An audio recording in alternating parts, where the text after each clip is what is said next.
الحمد لله وكفى وسلام على عباده الذين اصطفى أما بعد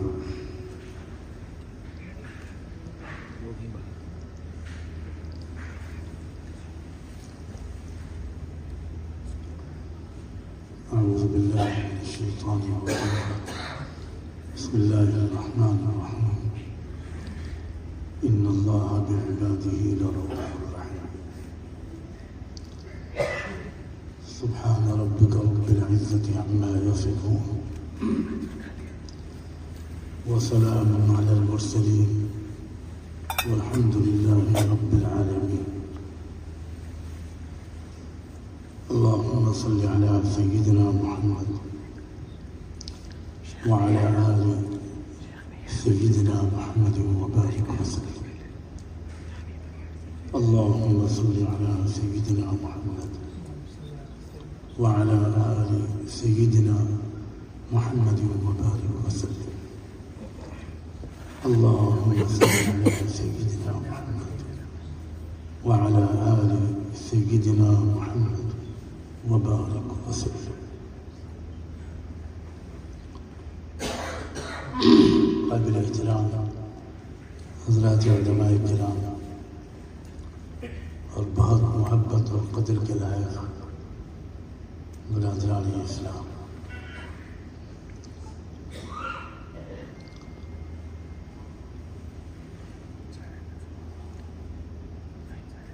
اس سفر کی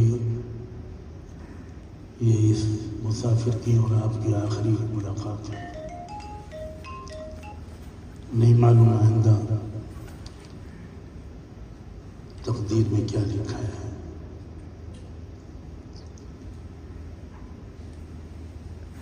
صحابہ کرام جب ایک دوسرے کو رخصت کرتے تھے تو سورہ والعصر پڑھتے تھے۔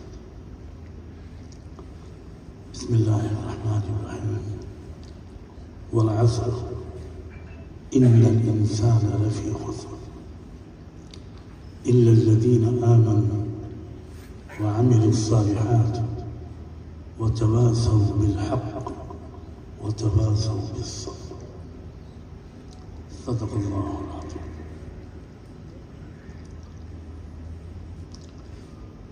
اسی صورت کی رہنمائی کی روشنی میں اللہ کرے کہ میں کچھ مفید بات صحیح نیت کے ساتھ مختصر وقت میں اور سادہ سے لفظوں میں آپ کی خدمت میں پیش کر سکوں۔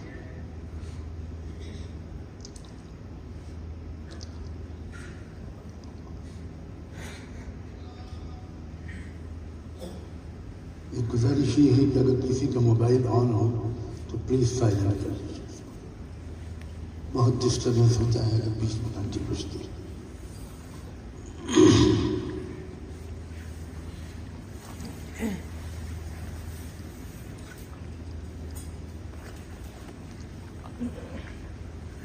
انسانوں کے شفیق پروردگار کو تمام انسانوں سے بلا کسی تفریق کے اپنے ہر بندے اور بندی سے شدید محبت ہے۔ میں جملے کو پھر دہراتا ہوں۔ انسانوں کے شفیق پروردگار کو اپنے تمام بندوں اور بندیوں سے کسی تفریق کے بغیر، کسی ڈسکرمنیشن کے بغیر تمام بندوں اور بندیوں سے ہر انسان سے شدید محبت ہے۔ اللہ نے اپنی کتاب کی شروعات ہی اپنے اسی رشتے کو یاد دلا کر کی ہے۔ الحمدللہ رب العالمین نہیں کہا رب المسلمین، اور الرحمن الرحیم، الرحمن الرحیم میں بھی کوئی قید نہیں لگا۔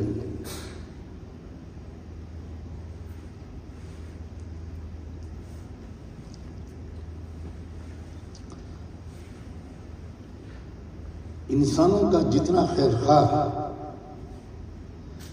انسانوں کی خوشحالیوں کا،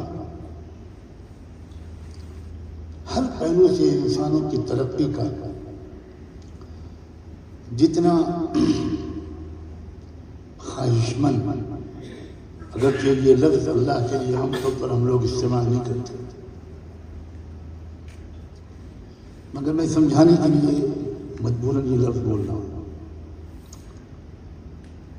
جتنا زیادہ اللہ تعالیٰ چاہتا ہے کہ اس کا ہر بندہ، اس کی ہر بندی امن و انصاف کے ساتھ رہے، عزت کے ساتھ رہے، خوشیوں کے ساتھ رہے۔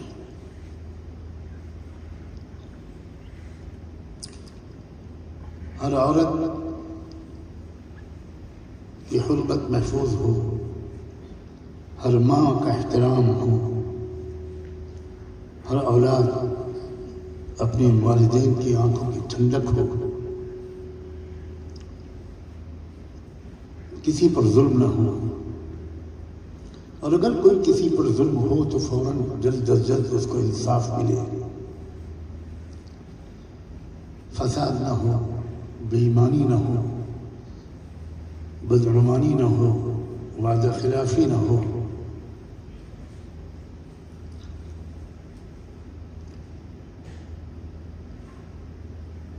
کوئی برائی انسانوں کے قریب نہ آئے۔ ہر انسان، اللہ کا ہر بندہ، اللہ کی ہر بندی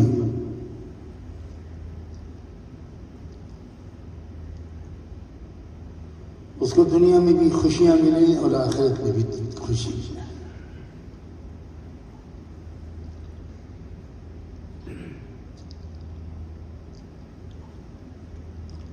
پھر آخر جب اللہ یہ چاہتا ہے تو دنیا میں ایسا ہو کیوں نہیں رہا؟ ایک بہت اہم سوال ہے۔ اگر اللہ یہ چاہتا ہے تو پھر دنیا میں امن کیوں نہیں ہے؟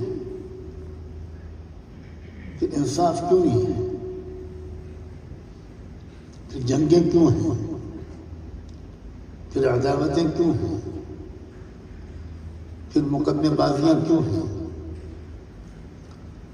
پھر دوشیزاؤں کی عزتیں سر بازار کیوں لوٹی جا رہی ہیں؟ کیوں بیواؤں اور یتیموں کو سسکنے پر مجبور کیا جا رہا ہے؟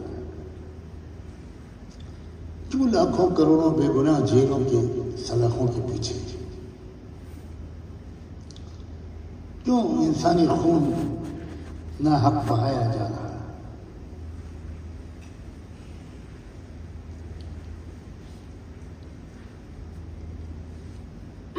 بات یہ ہے کہ اللہ نے ان سارے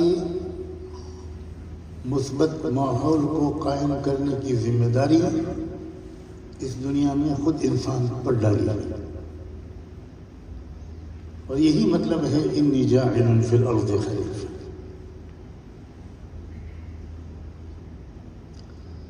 ایک با اختیار مخلوق اللہ نے بنایا، ہم کو اور آپ کو اور ہر انسان۔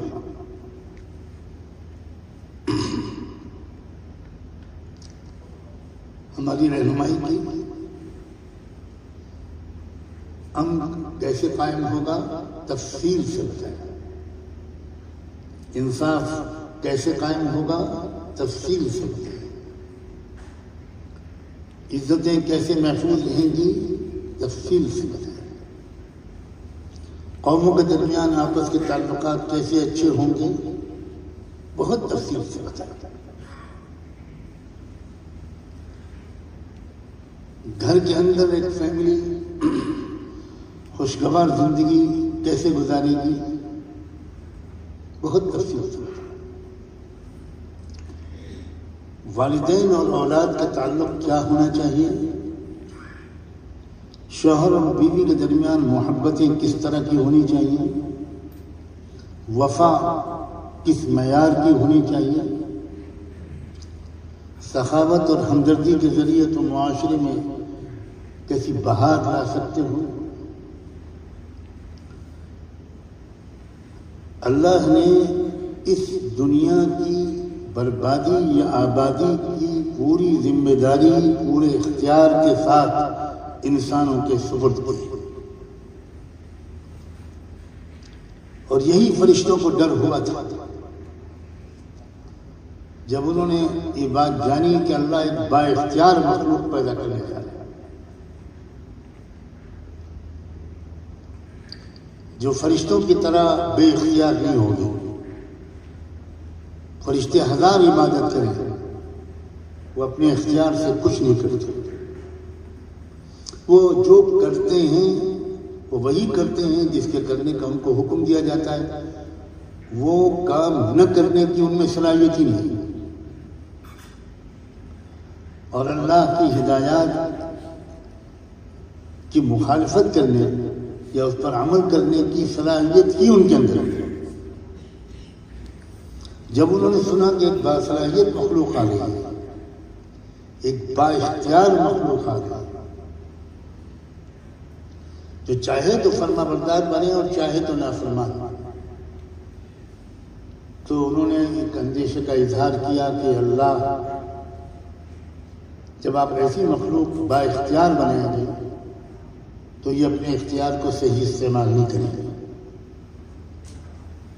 أَتَجْعَلُ فِيهَا مَنْ يُفْسِدُ فِيهَا وَيَسْفِكُ الدِّمَاءَ، آپ ایسی مخلوق دنیا میں پیدا کرنے جا رہے ہیں، اس کو اتھارٹی اور پاور دینے جا رہے ہیں، خلیفۃ فی الارض۔ ہمیں تو اندیشہ ہے اللہ کہ یہ لوگ اپنے اختیار کو صحیح استعمال نہیں کریں گے، غلط استعمال کریں گے اور فتنہ و فساد برپا کریں گے، خون بہائیں گے۔ یفسد فیہا ویسفک الدماء،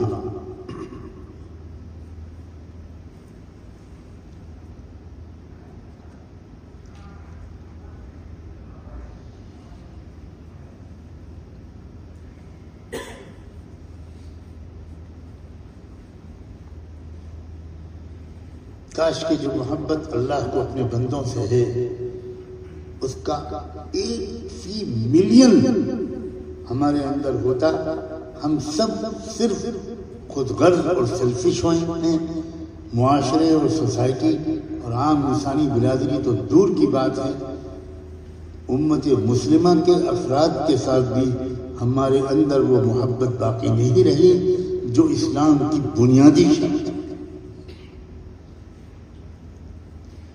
یہ خود غرضی، میں 1 ہفتے سے اسی کے بارے میں الفاظ بدل بدل کے توجہ دلا رہا ہوں، یہ ہے ہمارا اصل مرض۔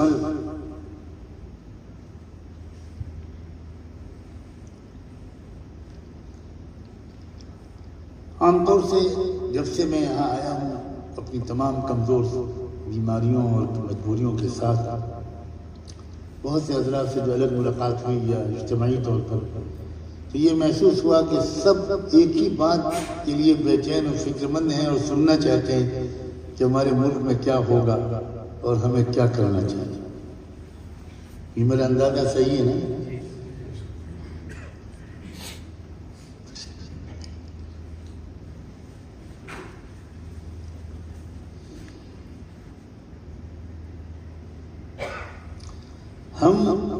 میں صاف لفظوں میں اس آخری گفتگو میں کہنا چاہتا ہوں آن ریکارڈ، ہم اپنے ملک میں مسلمانوں کی حکومت نہیں چاہتے۔ دوبارہ دہراتا ہوں اس جملے کو، ہم اپنے ملک میں مسلمانوں کی حکومت نہیں چاہتے۔ مسلمانوں کی جتنی حکومتیں اس وقت قائم ہیں اکثر نے اسلام کو غیر مسلموں سے زیادہ بدنام کیا ہے۔ ہمیں بگڑے ہوئے مسلمانوں کی حکومت بالکل نہیں چاہیے۔ ہم اپنے ملک میں انصاف چاہتے ہیں، ہم اپنے ملک میں امن چاہتے ہیں۔ لقد ارسلنا رسلنا بالبینات، سورہ حدید کی آیت ہے، لقد ارسلنا رسلنا بالبینات وانزلنا معهم الكتاب والميزان لیقوم الناس بالقسط. تمام نبیوں کو اللہ تعالیٰ بھیجنے کا مقصد بتا رہا ہے. تمام نبیوں کو نبوت اور رسالت کا مقصد اللہ نے قرآن میں بتایا، لیقوم الناس بالقسط، تاکہ لوگوں کو انصاف ملے، لوگ انصاف قائم کریں.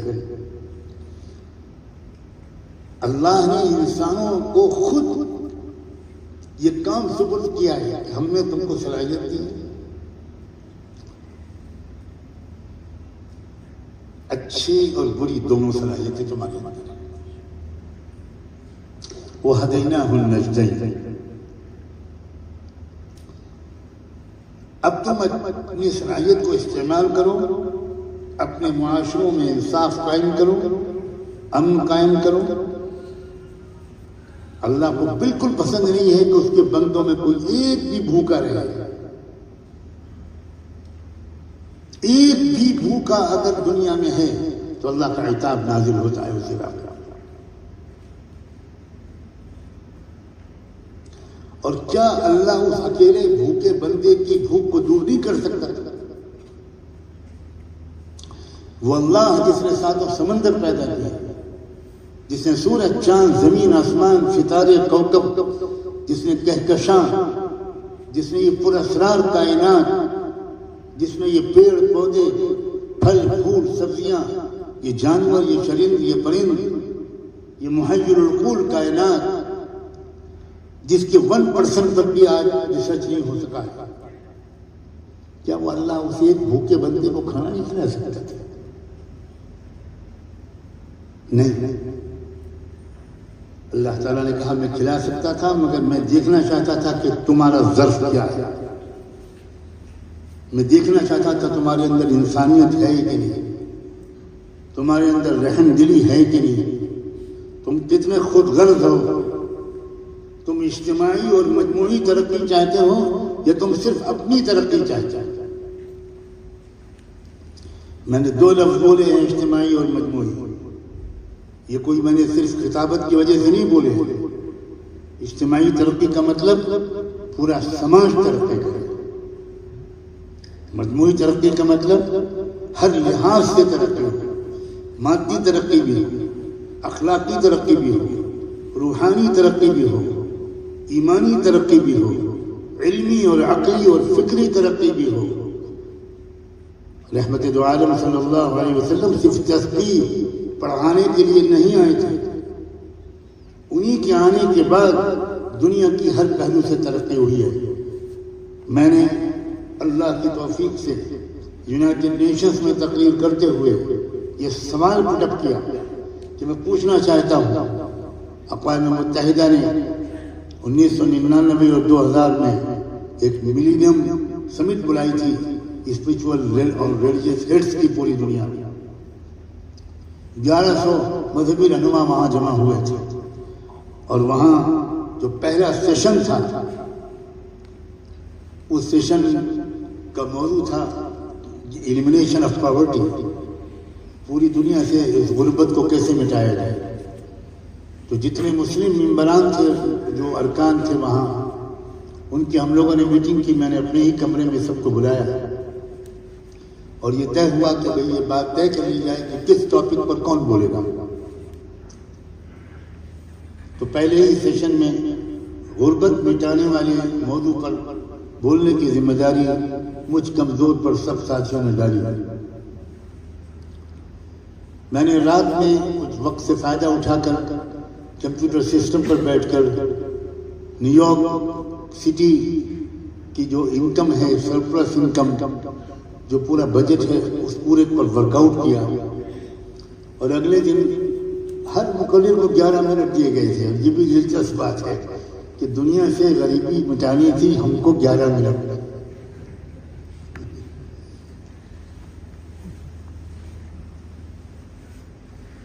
تو میری جب باری آئی اور میں نے اپنی گفتگو کی تو میں نے کوئی نام نہ اسلام کا لیا، نہ قرآن کا لیا، نہ سیدنا محمد الرسول اللہ کا لیا، لیکن پورا زکوٰۃ کا سسٹم زکوٰۃ کا نام لیے بغیر پیش کیا.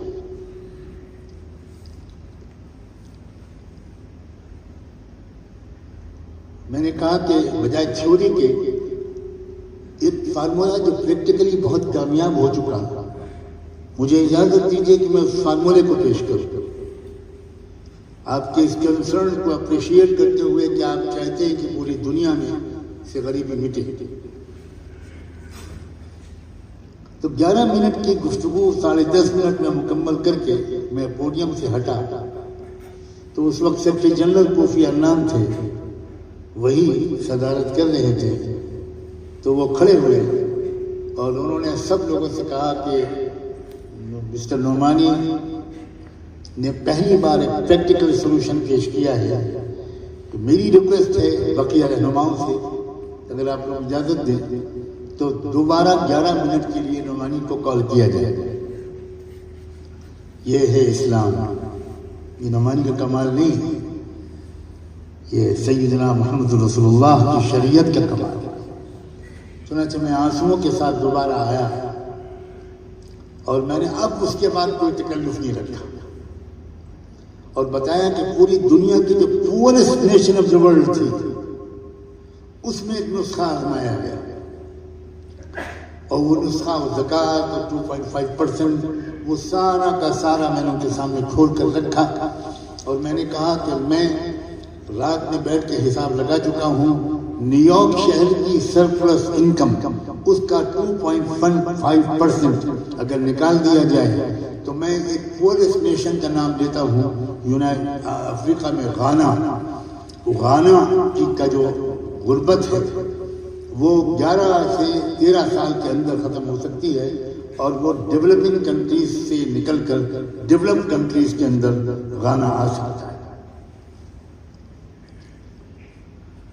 اب آپ عجیب، اللہ کا مجھے کچھ خبر نہیں تھی کہ کوفی عنان غانا کے ہیں، اور مجھے یہ بھی بالکل کچھ خبر نہیں تھی۔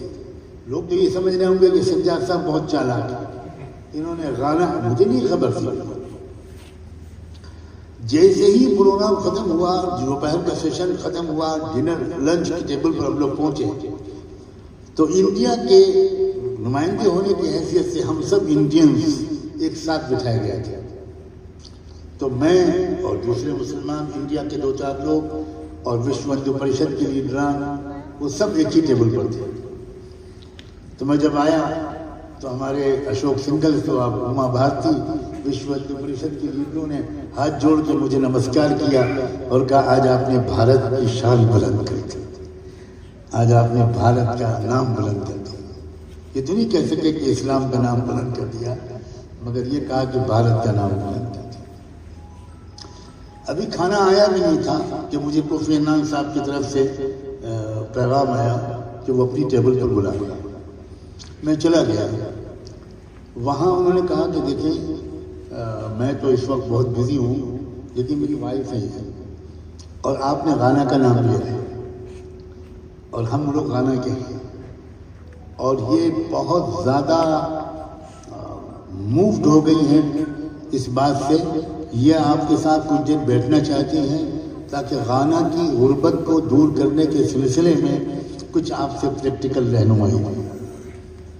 پھر الحمدللہ ہم لوگ کی لمبی بیٹھک ہوئی، اور پھر ساؤتھ افریقہ اور موریشس وغیرہ کے جو ایک علماء آئے تھے، تو ان سے میں نے ان کو اٹیچ کیا کہ دیکھیے میں تو بہت دور ہوں، آپ لوگ برابر رابطہ رکھیے۔ میں آپ کو یہ بتانا چاہتا ہوں کہ ہم اب کیا کر سکتے ہیں آج، اور افسوس یہ ہے کہ ہم جو کچھ کر سکتے ہیں اس کا 1 پر ملین بھی نہیں۔ آپ خوش ہوں گے اور حیرت زدہ ہوں گے کہ ساؤتھ افریقہ کے کچھ علماء اور کچھ اور افریقن ملکوں کے کچھ علماء برابر ٹچ میں رہے۔ وہ کوفی عنان کی وائف دورہ کرتی رہی، یہ لوگ وہاں جاتے رہے، اور 6-7 مہینے کے بعد رمضان کا ایک جمعہ تھا جب مجھے فون آیا اور یہ خوشخبری ملی کہ غانا کی پارلیمنٹ نے اپنا جو ٹیکسیشن کا قانون ہے وہ پورا کا پورا زکوٰۃ کے مطابق کر دیا ہے۔ دنیا میں انصاف اور امن قائم کرنا میری اور آپ کی ذمہ داری ہے۔ اللہ نے ہم کو اپنے تمام اختیار کے باوجود اس دنیا میں اپنی پاور کو استعمال نہ کرنے کا فیصلہ کیا۔ یہی ہے مطلب خلافت کا تمہاری ذمہ ہے. ایک بھی بھوکا اگر ہے تو تم پکڑے گا. آپ سوچئے بخاری اور مسلم کی روایت میں کیا آتا ہے کہ اللہ تعالیٰ ایک بندے کو قیامت میں بلائے گا اور پوچھے گا کہ بندے میں بھوکا تھا, میں تمہارے دروازے پر آیا تھا, تم سے کھانا مانگا تھا, تم نے مجھے نہیں کھانا کھلایا, بھوکا واپس کر دیا. تو وہ بندہ کہے گا حیرت میں رہ کر کہ رب العالمین آپ اور بھوک آپ کیا فرما رہے ہیں؟ تو اس وقت اللہ کہے گا بندے میرا ایک بھوکا بندہ تیرے دروازے پر آیا تھا, اگر تو اسے کھلا دیتا لوجدتنی عندہ, تم مجھ کو وہیں پاتے. دنیا کے حالات کی خرابی کی ذمہ داری ہمارے اوپر, ہمارے ملک کے حالات کی خرابی کی ذمہ داری ہمارے اوپر. آپ کچھ بھی کہتے رہیے فلاں پارٹی اور فلاں تنظیم کے بارے میں, وہ کر رہے ہیں جو ان کو کرنا چاہیے تھا, وہ کر رہے ہیں جو ان کا نصب العین تھا, وہ کر رہے ہیں جو ان کا پلان تھا, وہ کر رہے ہیں جو ان کا عقیدہ تھا. کیا ہم اور آپ کر رہے ہیں جو ہمیں کرنا چاہیے تھا؟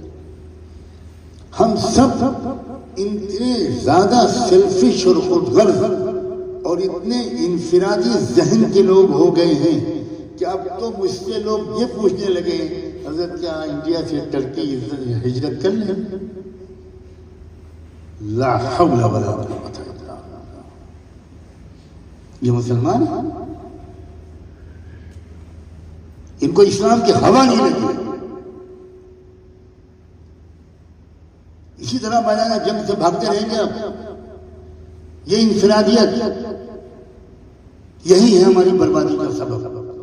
ہم امت نہیں ہیں, ہم مسلمان نام کے لوگوں کی ایک بھیڑ ہے. امت اسے کہتے ہیں جو ایک جماعت ہو, ایک نصب العین ہو, ایک قیادت کے پیچھے متحد ہو اور وہ ایک خاص گول کو اچیو کرنے کے لیے کام کر رہی ہو, اور وہ گول حکومت پر قبضہ کرنا بالکل نہیں ہے, عدل قائم کرنا ہے. صحابہ کرام نے یہاں تک آفر کیا تھا, پڑھیے البدایہ والنہایہ ابن کثیر کی, پڑھیے حیات صحابہ حضرت مولانا محمد یوسف صاحب کا. صحابہ کرام یہاں تک آفر کرتے تھے جب وہ رومن امپائر کے شہروں میں جاتے تھے کہ ہم حکومت کرنے نہیں آئے, ہم سے انصاف کے اصول آپ سیکھ لیں اور انصاف قائم کریں, ہم جہاں سے آئے تھے وہاں واپس چلے جائیں. یہ مضمون اجنبی ہو گیا. لوگ سمجھنے لگے کہ مسلمان اپنی حکومت چاہتے ہیں, اور یہ مسلمانوں کی غلط تعبیر کی وجہ سے ہے. مسلمانوں نے اسلام کے مقصد کو جن لفظوں میں اقوام عالم کے سامنے رکھنا چاہیے تھا, میرے ناقص خیال میں اس میں سنگین غلط ہے. حضرت مولانا الیاس رحمۃ اللہ علیہ سے کسی نے پوچھا تھا کہ حضرت کیا حکومت الہیہ قائم کرنا آپ کے مقاصد میں شامل نہیں ہے؟ سلام ہو اس فقیہ پر کہ اس نے جواب میں یہ کہا تھا ہمارا مقصد حکومتوں کو الہیہ بنانا ہے. بہت فرق ہے. ہم خود کرسی پہ چڑھ کے بیٹھ جائیں تو جناب آپ جن مسجدوں کے امام ہیں اس کا مسلح چھوڑنے پر آپ راضی ہیں؟ ایک چھوٹے سے مکتب کا محتمم جس کو دال روٹی ملتی ہے وہ اہتمام چھوڑنے پر تیار نہیں ہوگا, اور ملکوں کے حکمراں آپ جب تشریف لائیں گے تو وہ بیچارے چلے جائیں گے اور کہیں گے آئیے آپ حکومت فرمائیے. یہ کیا حماقت ہے؟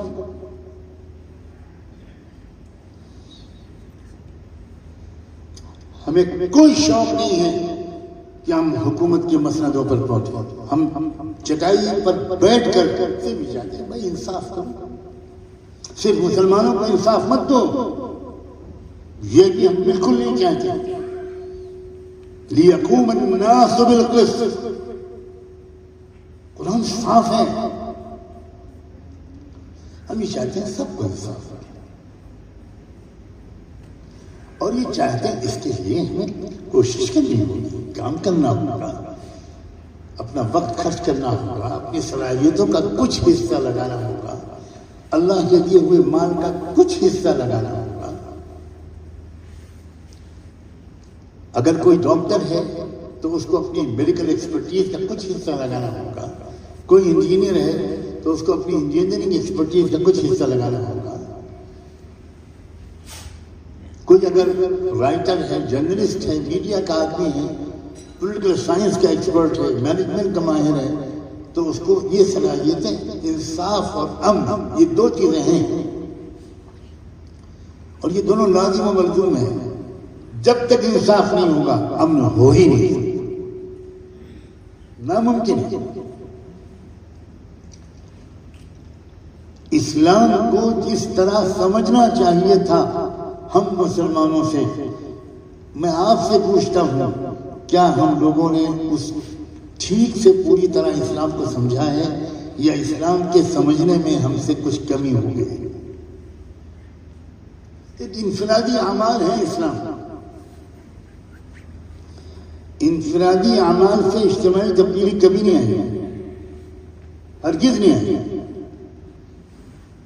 100% مسلمان نمازی اور تہجد گزار بن جائے، لیکن نہ وہ مال کو خرچ کرے صحیح، نہ وہ سماج کے اندر کی نابرابری، ان ایکولیٹی، ان جسٹس، سماج کے اندر کے ظلم، ان سب چیزوں کو سمجھداری کے ساتھ، ہمت اور حوصلے کے ساتھ، ایک گریجول اپروچ کے ساتھ اس کو دور کرنے کی کوئی کوشش نہ کریں، 100% تہجد گزار ہو جائیں، آخرت میں ان کو جنت شاید مل جائے، لیکن دنیا میں کبھی بھی ان کو عزت و غلبہ نہیں ملے گا، کبھی نہیں ملے گا.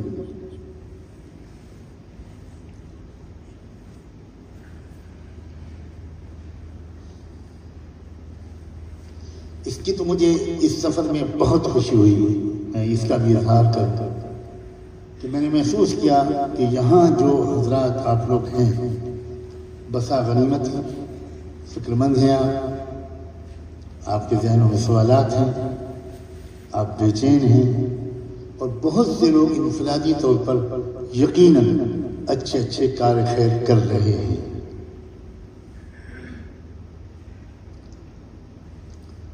ضرورت ہے بہت سوچ سمجھ کر، ملک کے حالات کو سمجھ کر.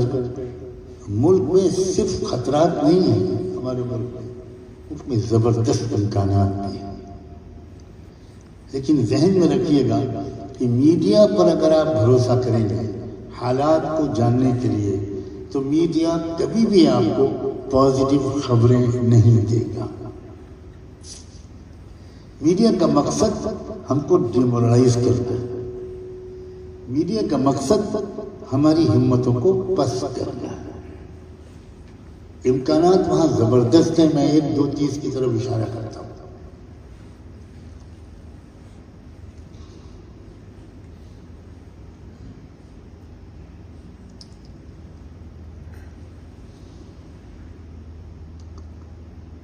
آپ ایک انسانی فطرت جانتے ہیں، اگر آپ نے غور کیا ہوگا، یقیناً کیا ہوگا، اور تاریخ اس کی سب سے بڑی گواہ ہے کہ کوئی بھی سماج ظلم کو ایک حد تک ہی سہتا ہے.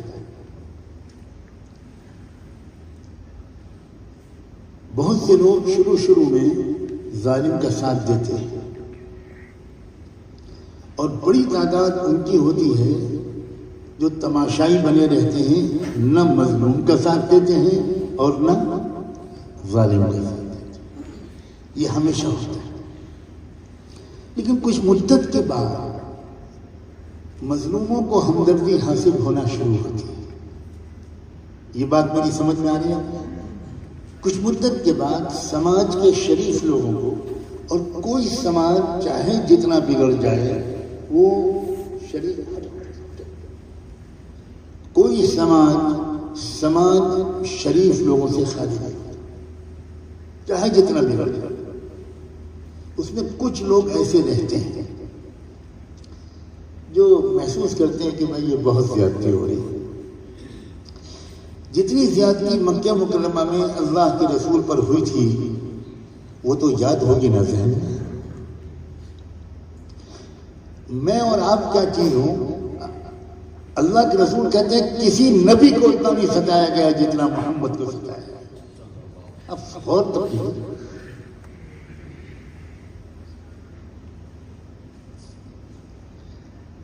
کن امیدوں کے ساتھ آپ طائف کے سفر پر تشریف لے گئے تھے اور کیا ہوا طائف میں آپ کے ساتھ؟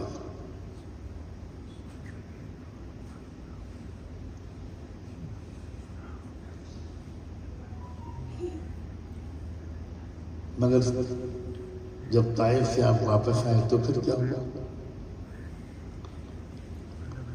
مکے کے دروازے پر آپ کھڑے تھے اور آپ اندر داخل نہیں ہو سکتے تھے، کیونکہ مکے میں جو پولیٹیکل سسٹم چل رہا تھا اس کا تقاضا یہ تھا کہ جب تک کوئی بڑا پولیٹیکل لیڈر جو ان کی پارلیمنٹ کا دارالندوہ کا ممبر ہو، جب تک وہ پولیٹیکل ایزائلم نہیں دے گا، ایک سیاسی پناہ نہیں دے گا، تب تک وہ مکے میں نہیں رہ سکتے۔ عام طور پر ہم لوگ کیا میں آپ سے شکایت کروں، یہ سمجھتے ہیں کہ مکہ میں کچھ قانون وانون نہیں تھا، سب جنگل تھے، سب جنگلی لوگ تھے۔ ہو سکتا ہے مکے کا معاشرہ ہمارے اس دور کے بعض ملکوں سے زیادہ مہذب۔ مکہ ایک بڑے زبردست اجتماعی نظام کے تحت چل رہا تھا۔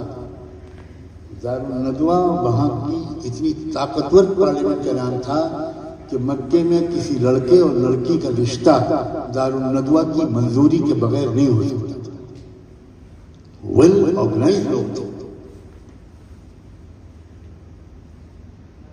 اور کچھ نارمز تھے ان کے، کچھ ان کے قاعدے سے، رولس اینڈ ریگولیشن سے جن کو وہ فالو کرتے تھے، چاہے وہ ایگری نہ کرتے۔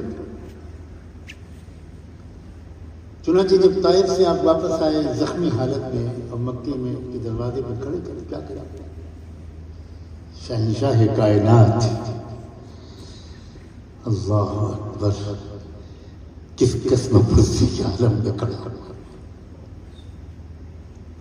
واہ اللہ،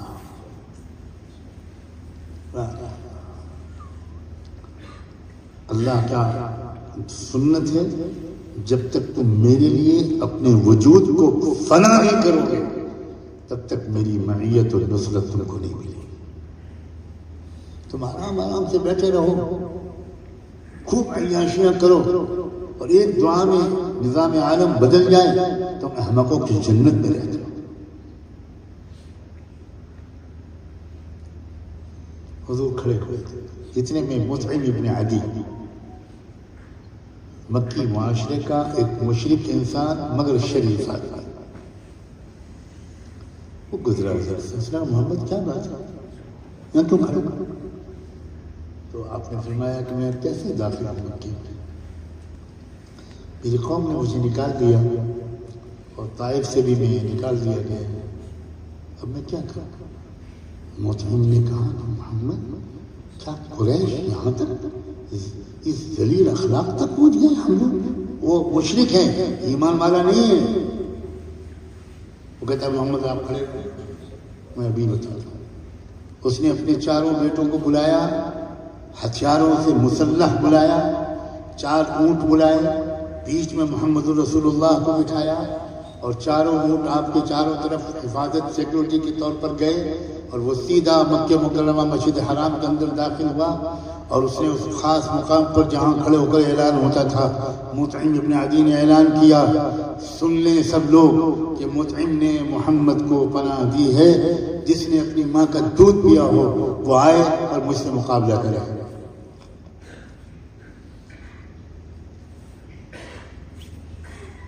سماج میں چاہے جتنا بگاڑ آ جائے اس میں لوگ ہوتے ہیں۔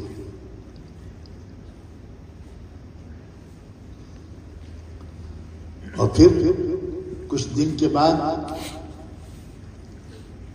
سفر معراج کے بعد جب اللہ کے رسول نے مدینہ منورہ کی ہجرت کا فیصلہ اللہ کے حکم پر کر لیا، پھر کیا ہوا؟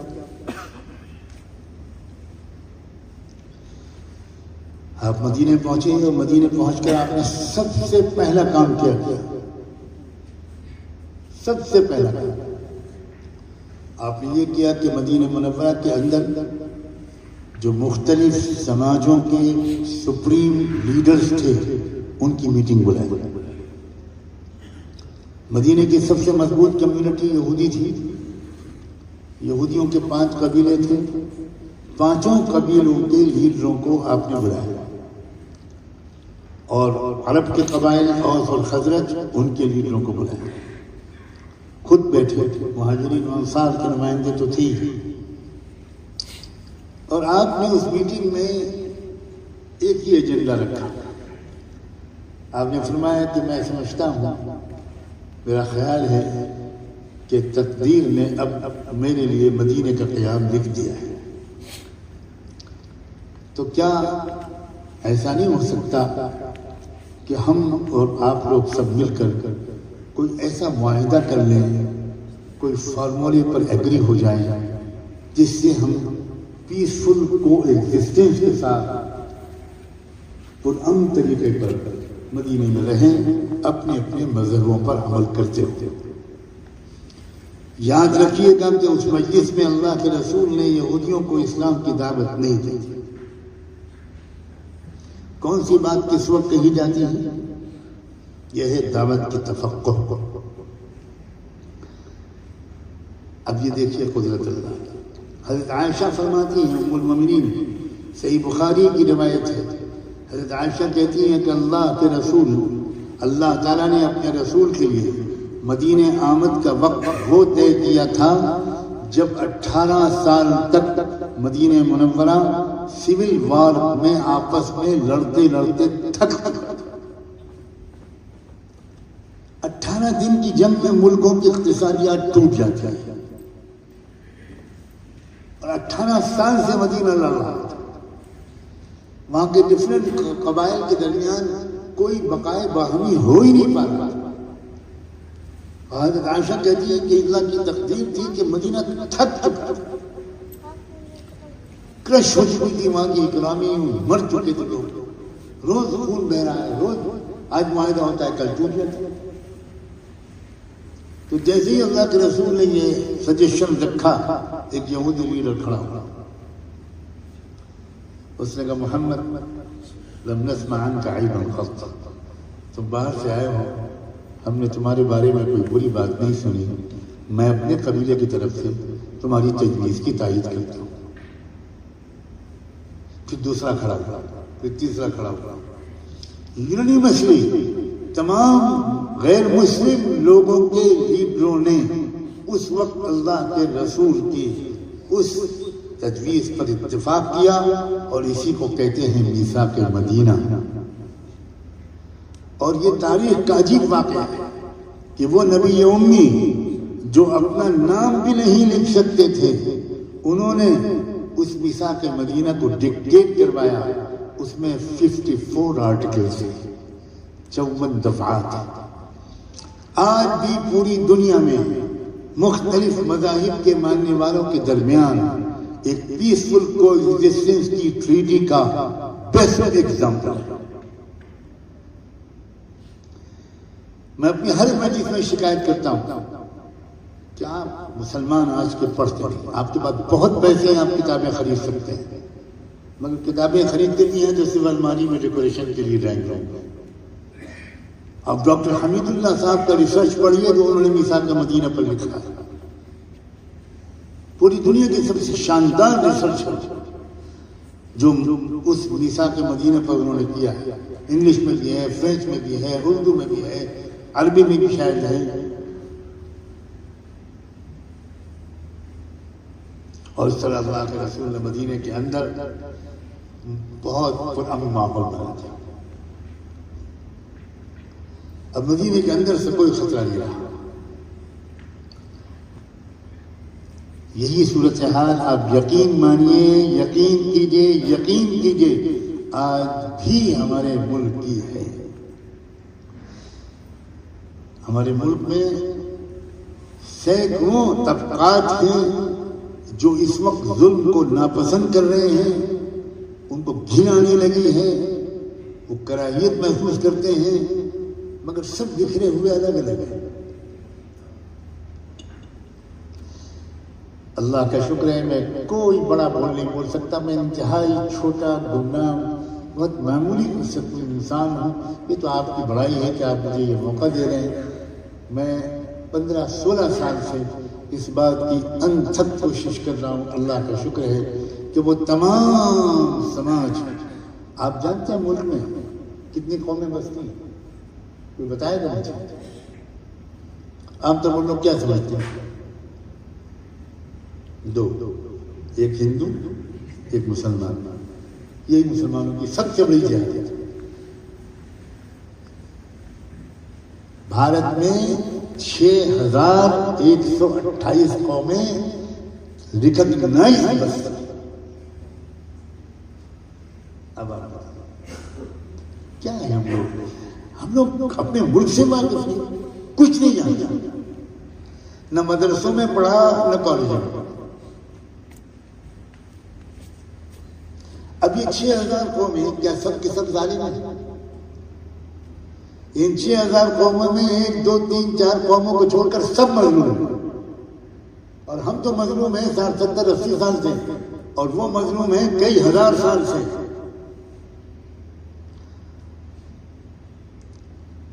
اللہ کے رسول کے طریقے پر کام کرنے میں کامیابی ہے، اور نبی کا طریقہ چھوڑ کر کام کرنے میں ناکامی ہے. اللہ کے رسول نے جس طرح مختلف قوموں کا ایک میثاق بنایا تھا اور غیر مسلم قوموں، اور ان سے اپنے کو قائد تسلیم کروا دیا تھا علیہ الصلوۃ والسلام. یہ نہیں تھا کہ قیادت ان کی جو اب تک ہمارا رہا ہے، گاندھی جی ہمارے قائد اور نہرو جی ہمارے قائد اور ڈاکٹر امبیڈکر ہمارے قائد. عجیب احساس کمتری ہے. ہم یہ سوچ ہی نہیں پاتے کہ اس ملک کو ظلم سے ہم بھی بچا سکتے ہیں. ہم صرف یہ سوچ پاتے ہیں کہ فلاں نیتا بچا سکتا ہے، ہم اس نیتا کو 1 ووٹ دے دیں. کیا احساس کرتے ہیں؟ یہ امت رسول اللہ ہے. رسول اللہ نے ہم کو یہی تعلیم دی تھی. میں اکثر کہا کرتا ہوں کہ اسٹیشن پر کھڑا ہوا ایک مسافر بھی ٹرین کا انتظار کرتا ہے اور ایک کلی بھی ٹرین کا انتظار کرتا ہے، لیکن دونوں کے انتظار میں زمین آسمان کا فرق ہوتا ہے. مسافر انتظار کرتا ہے کہ وہ ٹرین پر سوار ہو کر منزل تک پہنچے گا، اور کلی انتظار کرتا ہے کہ وہ ایک بابو کو اتار دے گا، ایک بابو کو چڑھا دے گا، کچھ مزدوری مل جائے گی. ہم مسلمان آزادی کے بعد سے اب تک الیکشن کی ٹرینوں کا انتظار کلی کے طور پر کرتے ہیں کہ الیکشن آئے گا، ایک پارٹی کو اتار دیں گے، ایک پارٹی کو چڑھا دیں گے. اتارنے والی پارٹی کیا مزدوری دیتی، جس کو چڑھاتے ہیں آج تک اس نے بھی مزدوری نہیں دی. یہ احساس کمتری ہے، یہ توکل علی اللہ کی کمی ہے، یہ ایمان و یقین کی واللہ کمی ہے، اللہ سے تعلق کی کمی ہے، اپنی ذمہ داری کے احساس کی کمی ہے، خدا اعتمادی اور خود اعتمادی کی کمی ہے.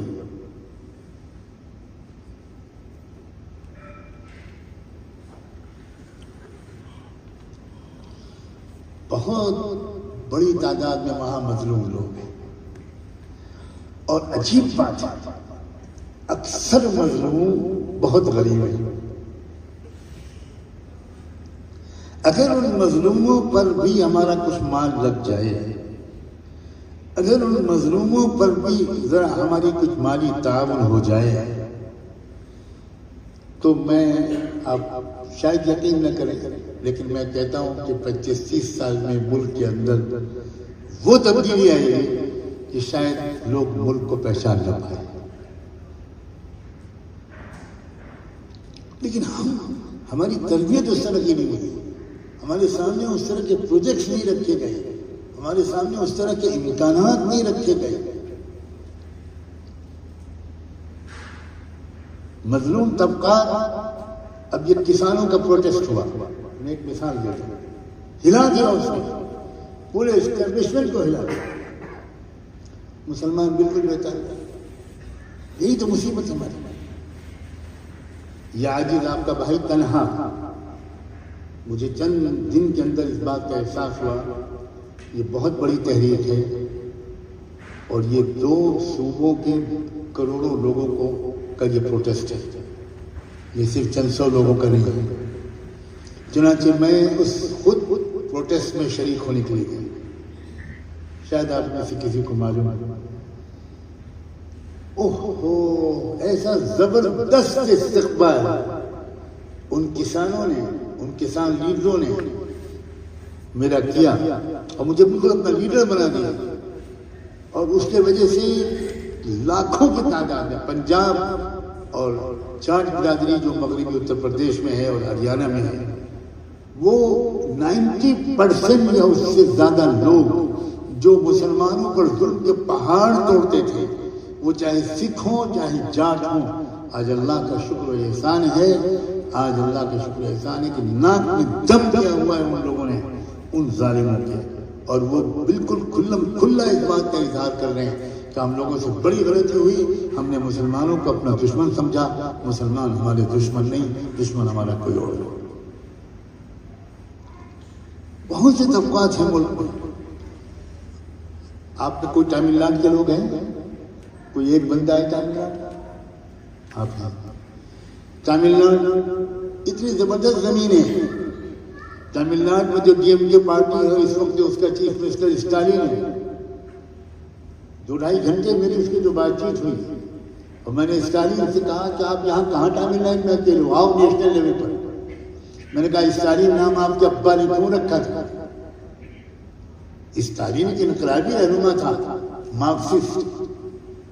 یہاں تو سب اللہ والے بیٹھے ہیں، چھوٹے چھٹے آسمان سوچ رہے ہیں، تو ان کو تو پتہ ہی نہیں ہوگا کہ اسٹالن کون ہے۔ میں پتہ نہیں کیا 7ویں نمبر کی بات کر رہا ہوں۔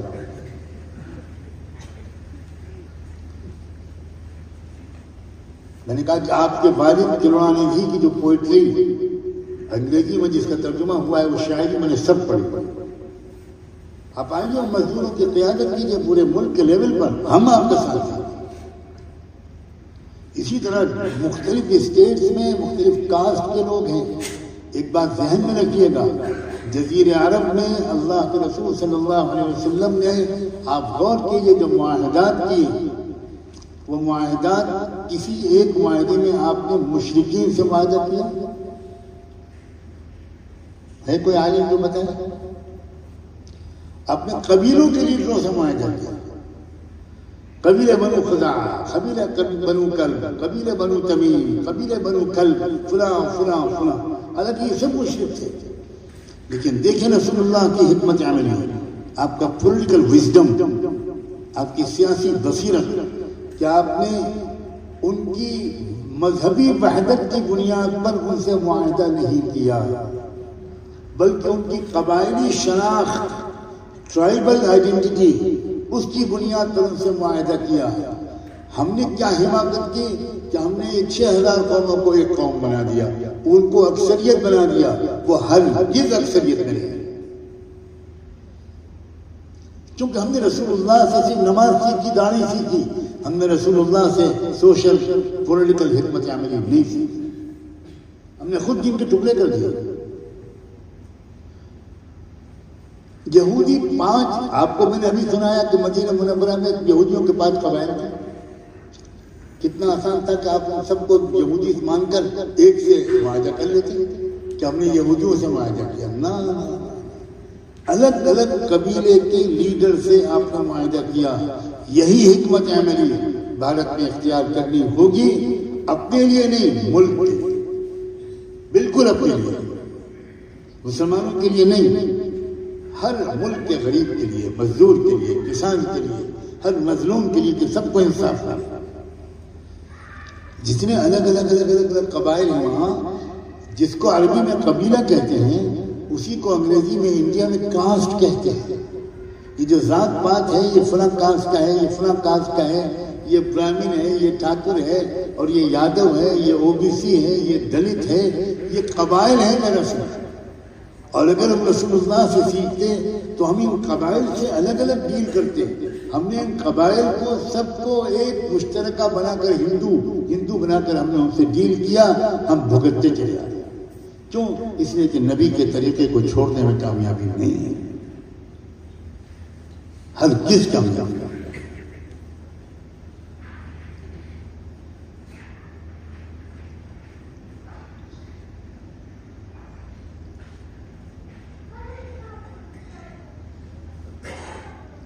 ہم لوگ بڑی شکایت کرتے ہیں کہ RSS والے یہ کر رہے ہیں، BJP والے یہ کر رہے ہیں۔ مجھے یہ شکایت جانتے کیسے لگتی ہے؟ ایسا لگتا ہے جیسے 2 ٹیمیں فٹ بال میچ کھیل رہی ہوں، اور ان میں سے ایک پلیئر بھاگتا ہوا ہے اور اپنی ٹیم کے کوچ سے کہے کہ سر وہ گول مار رہے ہیں. دیکھیے ان کو سمجھائیے وہ شاٹ مار رہے ہیں. دیکھیے رک گیا. کیا مطلب ہم لوگ پاگل ہو گئے؟ دو فوجیں لڑ رہی ہیں اور ایک فوجی آئے بھاگتا ہوا اپنے کمانڈر کے پاس، سر دیکھیے وہ گولی چلا رہے ہیں. کیا حماقت! ارے بھائی وہ کام کر رہے ہیں جو ان کو کرنا چاہیے. کیا ہم وہ کر رہے ہیں جو ہم کو کرنا چاہیے؟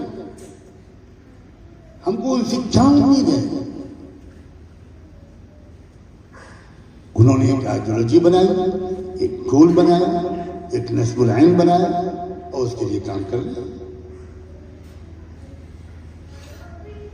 کس صحابی نے آج شکایت کی تھی اللہ کے رسول سے کہ حضور دیکھیے وہ حد میں یہ کر رہے ہیں، وہ گندر میں یہ کر رہے ہیں اور بدر میں یہ کر رہے ہیں. یہ کس نے کہا تھا؟ اب تو یہ حالت ہو گئی ہے کہ انڈیا سے بھاگے فلاں جگہ پہنچے. میں آپ کے ملک کا نام نہیں لوں گا، مجھے ابھی صحیح سالم واپس جانا ہے. اب یہ کہ ترکی چلے جائیں، اب ملیشیا چلے جائیں. ارے تم چوہے کے بل میں جاؤ. اینما تکونوا یدرککم الموت ولو کنتم فی بروج مشیدہ. یہ کیا بزدلی ہے؟ یہ دین محمد و دامن مصطفیٰ سے کیا بے وفائی ہے؟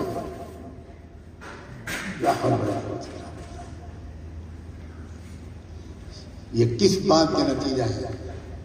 اس بات کا نتیجہ ہے کہ 99% مسلمان یا 98% مسلمانوں نے اجتماعی شعور کھو دیا. ہر آدمی اپنا الو سیدھا کرنا چاہتا، اپنا ذاتی مقصد بس. ہم یہ اسلام بالکل، یہ بالکل اسلام. میں بار بار کہتا ہوں اسلام صرف داڑھی اور کرتے اور ٹوپی کا نام نہیں. اسلام وفاداری کا نام. بایعنا رسول اللہ صلی اللہ علیہ وسلم علی الموالات علی امر رسول اللہ. 6-7 مرتبہ صحابہ الگ الگ حضور سے بیعت ہوتے تھے. اس میں سے ایک بیعت ہوتی تھی کون ساتھ دے گا اسلام پر، کون ساتھ دے گا اقامت دین کے لیے، حفاظت دین میں، اشاعت دین میں، کون جان اور مال کو خرچ کرے گا، کون انصاف کے نظام کو قائم کرنے میں میرا ساتھ دے گا. کیا اے حضرات ہم لوگ واپس اس اجتماعی شعور کی طرف آ سکتے ہیں؟ بہت ہلکی آواز ہے، اس سے زیادہ آواز تو خواتین میں آ جاتی ہے. آپ سب کا میڈیکل ٹیسٹ ضروری ہے. یہ کیا ہے؟ مجھے یہ دبی تمنا، یہ تھکے ارادے، یہ دبی تمنا، یہ تھکے ارادے، کہہ دو میرے کارواں سے خودی کی لے بڑھا دو. ارے عزم کرو بھائی، بہت کبسہ کھا لیا، کچھ کبسے کی خیرات بھی بھیج دو.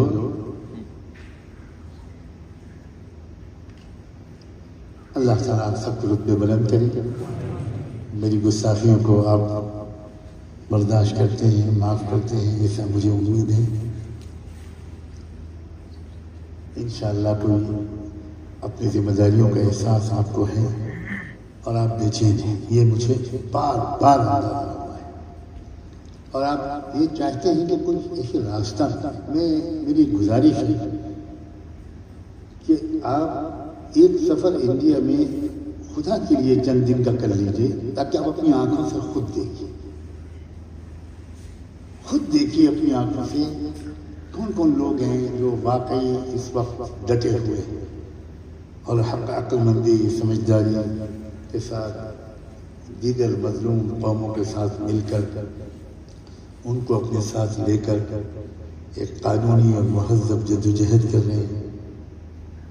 تعلیم کی لائن میں، صحت کی لائن میں، اسپتال، کلینکس، موبائل کلینکس اور اس قسم کے مختلف سماجی خدمتیں جن کے ذریعے ہمارا ایک بہت بڑا مقصد عوام سے براہ راست رابطہ ہے اور تألیف قلب ہے. اور نفرت کے ماحول کو کم کرنا ہے، مانوس ہونا ہے اور مانوس کرنا ہے۔ پھر بچیوں کے ارتداد کا جو مسئلہ ہے اس کو بچانا ایک وبا کی شکل ہے۔ سمجھ بھی نہیں سکتے تھے کہ ہماری لڑکیوں کے یہاں، اور اس کی بنیادی وجہ یہ ہے کہ والدین نے اپنی اولادوں کی تربیت نہیں کی، بالکل۔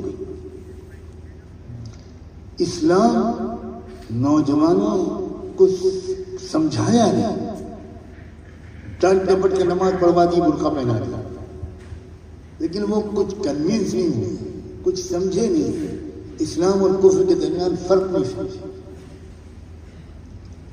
آسانی سے بہکا بنا دیا۔ اللہ کا شکر ہے ہم لوگوں نے وہاں پر مشاورت کی کہ بھئی کیا کیا جائے، تو مختلف تدبیریں ہیں۔ اس میں سے ایک یہ کہ پورے ملک میں جہاں تک ہو سکے ہر ضلع میں ہاسٹلس قائم کیے جائیں، کیونکہ ابھی اسکول کالج بنانا آسان نہیں رہا، بہت سخت پابندیاں لگ گئی، جس میں آپ آزادی کے ساتھ اسکول کالج اسلامی طریقے پر نہیں چلا سکتے، لیکن ہاسٹل بنا سکتے۔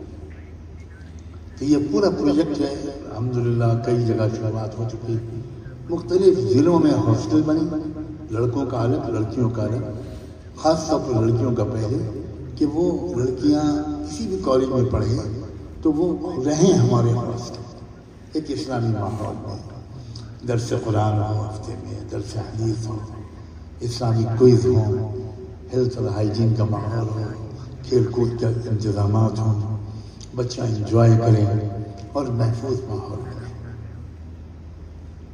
کروڑوں اس وقت بہت بڑا مسئلہ ہے، خدا کے لیے اس کو اہمیت دیجیے، اہمیت دیجیے۔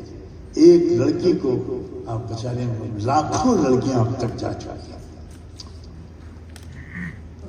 کلیجہ منہ کو آتا ہے اور پھٹنے کو دل چاہتا ہے کہ اللہ کیا کریں، یا لیتنی مت قبل ھذا وکنت نسیا منسیا، یہ دن دیکھنے تھے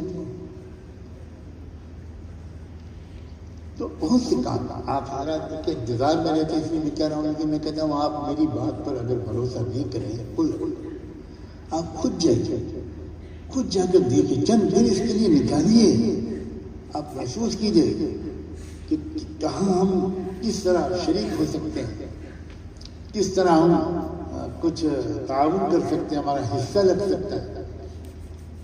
کوئی حرج نہیں، کچھ لوگ آپ کے بھائی میدان میں ہوں اور کچھ لوگ یہاں ہوں، اور ان کے درمیان ایک تعاون، محبت، قدر، رابطہ ہو تو انشاءاللہ سب برابر کے اجر میں شریک ہوں گے، کوئی گنہگار نہیں ہوگا۔ جو آپ کا فرض ہے وہ آپ ادا کریں گے، جو وہاں آپ کے بھائیوں بہنوں کا فرض ہے وہ ادا کر رہے ہیں۔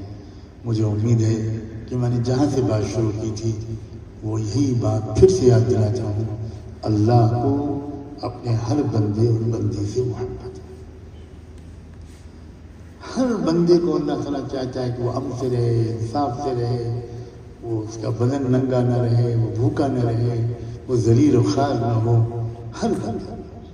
اور ہم اپنے ملک میں یہی چاہتے ہیں، ہم اپنے ملک میں مسلمانوں کی حکومت نہیں چاہتے، ہم اپنے ملک میں انصاف چاہتے ہیں، عیسائیوں کو انصاف ملے، لنگائز کو انصاف ملے، سکھوں کو انصاف ملے، برہمنز کو انصاف ملے، شیڈول کاسٹ کے لوگوں کو انصاف ملے، او بی سیز کو انصاف ملے، کسانوں کو انصاف ملے، مزدوروں کو انصاف ملے، عورتوں کو انصاف ملے، فوجی جوانوں کو انصاف ملے، ہر سرکاری دفتر میں کام کرنے والوں کو انصاف ملے۔